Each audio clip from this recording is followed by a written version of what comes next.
everyone, and welcome to LukeLore, a quick deep dive into a folklore topic where I share some of the stories from around the world that have piqued my interest. This episode is a special listener request from about 10 months ago. Sorry, Lindsay, my life is strange, and LukeLore is a bonus strange part of it, but it was an awesome request for a LukeLore about being buried alive. I have a strong midsection on that, bookended by me going off on one with fun, weird stuff related to being underground.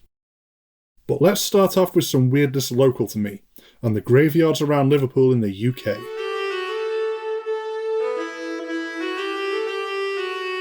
Vampire graves, boring truths. A lot of the assorted cemeteries and graveyards around the world don't deserve the bad reputation Gothic horror would lead you to believe they should have. They are in fact quite peaceful, acting as nice, quiet public parks for the most part. Although undeniably full of corpses just below the surface, it's an ordered repose. If you've ever taken a dip in the sea, that thing is one giant festering global corpse soup, so a garden where former family are remembered is hardly fearsome for the most part. Yet, if you take the time to tour the graveyards of Liverpool, and this without irony can be recommended as a pleasant bit of adventuring, you may spot the occasional alarming grave. They are iron cages scattered around the otherwise picturesque gardens celebrating the deceased, cold metal welded all around the coffin below. Locals refer to them as the vampire graves. They're solid feats of metallurgy. Anything inside that grave would not be getting out, and spotting one can send thoughts to racing. What are people so scared of that you wouldn't even attempt risking to destroy, only to contain? A question to make the imagination run wild, especially if you stumble across one of these vampire graves in the dead of night. It is with a heavy heart I must say that these are not to keep anything in. They are, instead, to keep grave robbers out. Still interesting, but nowhere near as cool as vampires. These caged graves are from harder times when the person being buried was affluent enough to be laid to rest with items worth robbing, or at least to give enough of an impression that they do so, and the grave would be desecrated finding out, yet not rich enough for the full mausoleum treatment. Liverpool has a long-standing tradition of ironworks being such an active port town, to the point where there's a surprising amount of small family businesses still doing it all across the city. It seems as though commissioning a metal cage for the interment was the compromise needed to keep a regular grave for eternal rest, without anyone disturbing them hunting for jewellery or other valuable trinkets. In its own way, it speaks to horrific times. Grave robbing isn't generally something most people will do unless they really need the money, and regular robbing isn't going to work due to there being nothing worth breaking into a home to take. The city of Liverpool is never without character, but it's frequently without wealth for the common people living there who don't reap the benefit of the big business at the port. These vampire graves are a strange reminder of this, and given the truth behind them, the more fun spooky story should probably be left well alone. Let children tell and retell the exciting story, not the one of empty bellies and far too normal fear. But if it makes you feel better, they're far from Liverpool's only vampires. Liverpool historically has a tradition of denying murder as a Christian burial, and from then expecting the killer may come back as an extra murderous vampire out for revenge over such a thing. Now, Scousers aren't known for backing down from fights. This includes the undead, so not even the threat of a revenant murderer would dissuade them from denying the Christian burial. The criminal was getting every disrespect coming to them, so upon the unceremonious dumping of the unwanted dead, they'd be taken to a remote crossroads and buried face down with the sentiment of, good luck digging your way to hell by pointing them in the wrong direction, just in case they should reanimate. Plus there was the idea a good crossroads could do the trick of a crucifix and seal the unholy booker below ground for good. And we know this is more than simply stories, because on top of this community shunning via strange burials being on record in multiple places, these corpses have a tendency to be dug up in modern earthworks. One such example, and there's a weird amount of them to pull from, is that of Thomas Cosgrove. Thomas Cosgrove was not a nice man. It came out in court that his poor wife was constantly in fear of being beaten, and how he ended up in court was shocking. Cosgrove was found on the evening of February 15th, 1815, staggering out of his home in Cheapside wearing nothing but a nightcap and covered in his own blood, his throat slashed open. A total of 3 bystanders ended up helping him back into his house and saving him from what was to turn out to be a self-inflicted wound, done to himself by Thomas Cosgrove after strangling his poor wife to death. A police officer called to the scene bound the neck wound, then arrested Cosgrove. The court saw him quickly enough, but there was no sympathy for him. The neck wound was severe enough that even after it being stitched up in custody, it only took 2 weeks for the killer to succumb to the injury. The case was declared a murder-suicide, and Cosgrove was denied a Christian burial for his crime. Face down under the Hatton Garden crossroads of Vauxhall Road and Tythebarn Street for him. Which was all fine and dandy until sewage works were done only 40 years later, and the workmen unearthed the body in 1855. This created quite the spectacle, as the superstitious workmen had to panic their way through exhuming the potentially now a vampire, while a crowd of onlooking Liverpudlians gathered to enjoy the free show. The weirdest thing about this tale of Liverpool vampires is it's far from the only one I could have talked about. I even avoided a standout longer story for the sake of brevity. If, and probably when, I circle back around to vampires at some future point, I'm definitely tagging the city of Liverpool back in. I'm not sure where the corpse of Cosgrove ended up, but there's a story that goes the sewer pipe running under that junction has a sudden curve in it to avoid where the body was found. Even if it wasn't dumped back into its ignoble resting place once the work was done, the very earth it rested in was avoided, as if it was too cursed even for sewage to flow through.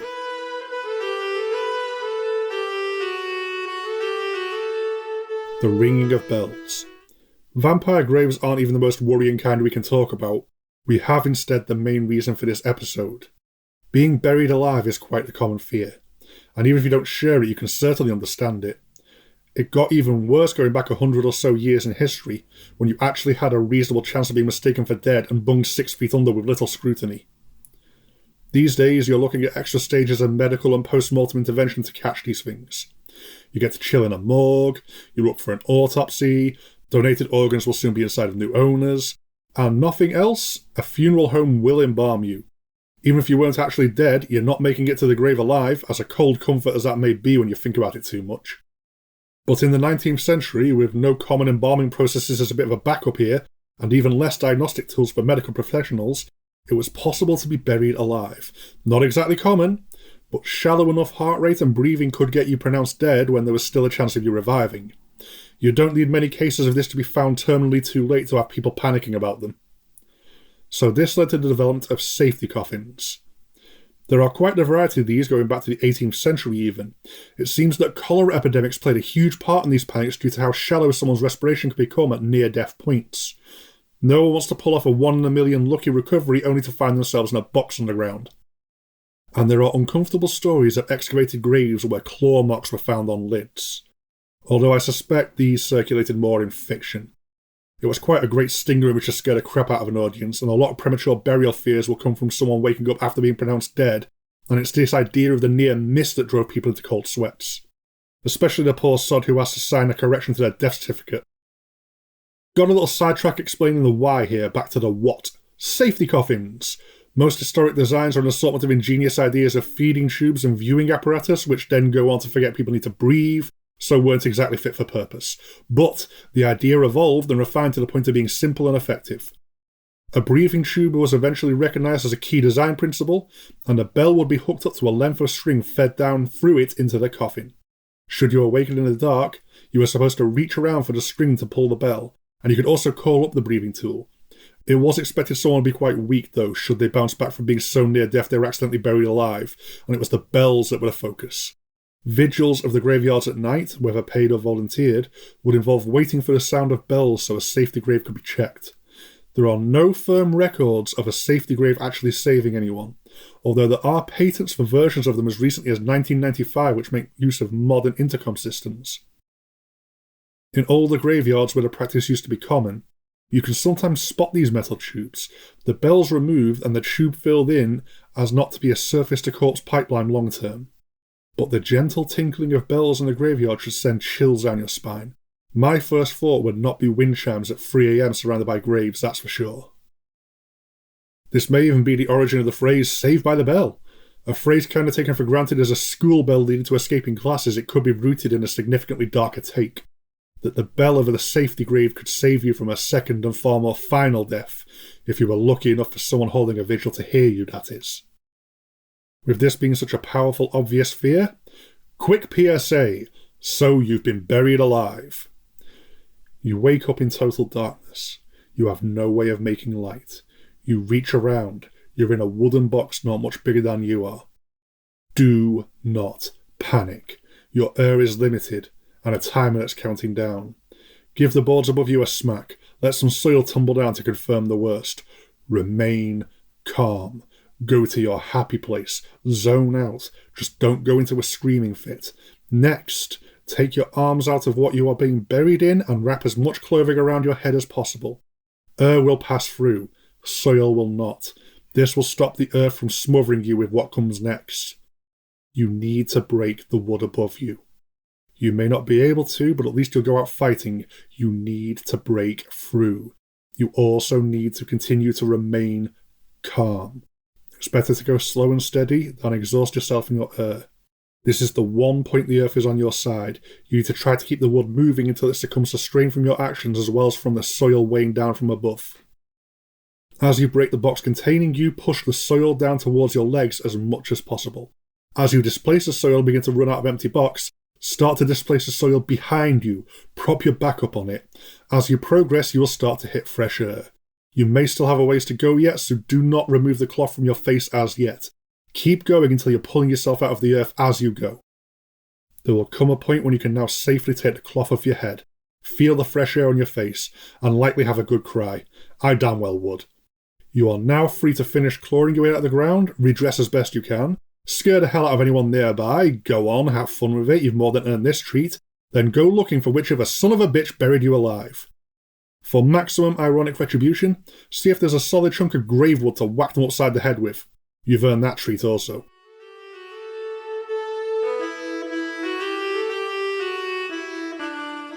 Brazil's graboid cryptid. Okay, that may have been the most horrifying LukeLore segment that has ever been yet. Let's lighten things up with some fun monsters. Well, fun to talk about monsters. They'd be considerably more alarming face to face. This is over in Brazil, and we have the stories of the Minhao cow. Minhao cow simply being big earthworm. This isn't too tough a cryptid to wrap your head around. Anywhere from 75 feet up to 150 feet long, being up to 10 feet thick, they're reported to have a teeth-filled mouth at the end of their black and scaly body with what appears to be tentacles around this jagged maw. Now, what worries me here is that this sounds a lot like an earthworm under a microscope, which lends worrying validity to the tales, and Brazil is a big biodiverse place with a lot of unexplored wilds yet to be turned into cattle ranches. The Minhao cow is a forest dweller which can also turn up in aquatic habitats, being able to prey on large land animals up to and including the aforementioned cattle. Cows bred for burgers ain't small, people. They're basically meat tanks. Any earthworm big enough to gobble one up has no need to fear any birds, no matter how early they are. During heavy rains, rivers diverting and man-made structures collapsing into sinkholes could be blamed on Minhao cow tunnelling. The heavy rains are the obvious culprit, but it'll be far more drastic than usual activity which gets the Minhao cow blamed. During heavy rains, rivers diverting and man-made structures collapsing into sinkholes could be blamed on Minhao cow tunnelling. The heavy rains are the obvious culprit, but it'll be far more drastic than usual activity which gets the Minhao cow blamed. When the rains were heavy enough, the monster would come to the surface like a terrifying colossal version of the exact same behaviour that regular-sized versions enact. They're supposedly extinct, with no solid sightings of the giant worm being more recent than 130 years ago. Do you want a fun fact about dormant earthworms? It's called aestivation. A regular earthworm can effectively just stop living. They don't need to eat, move, or reproduce. They just stop. And they wait for the right conditions for them to prosper to return. This gets weirder with microscopic worms which have been known to come back to life from being frozen for over 40,000 years. I'm sure we're all fine, and there's no weird weather conditions that would revive a Tremors-style subterranean behemoth large enough to gobble up a cow. But if I have listeners in Brazil, and I know there's at least a few, please keep an eye out for suspicious sinkholes and river diversions for me. We could be on the cutting edge of cryptozoology if we keep an eye out. And also, more importantly, not get any LukeLore listeners eaten by being vigilant.